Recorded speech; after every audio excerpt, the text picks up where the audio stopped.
कितना तुहके प्यार कईनी बेवफा रानी हो गइलू हो।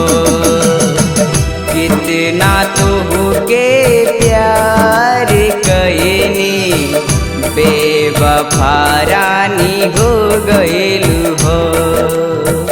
घायल दिल पर नमक छिड़क के रानी तू चल देलू हो।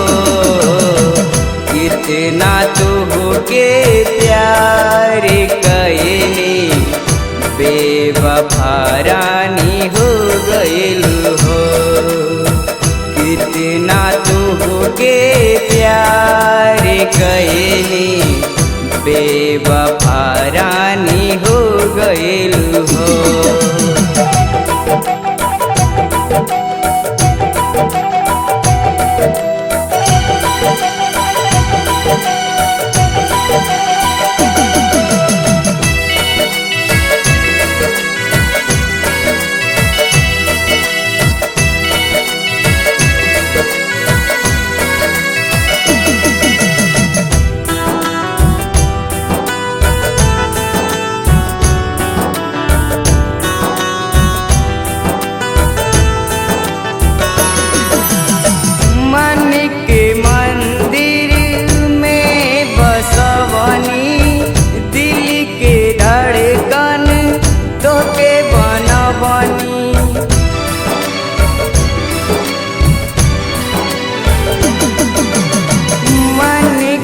मंदिर में बसवनी दिल के धड़कन तोके बनवनी।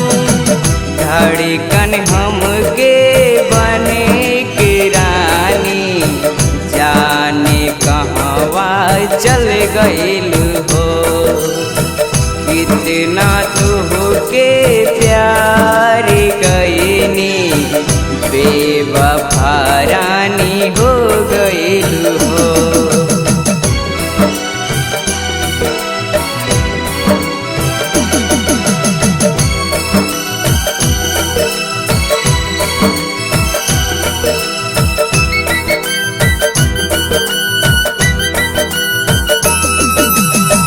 राइटर बीकी विशाल के तू लूट लेलू रानी प्यार में।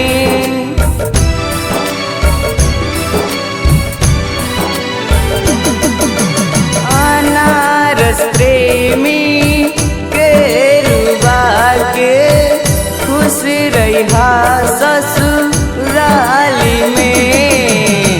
जाने हमारी कोरा में कस के काहे दूरे चल गइलू हो।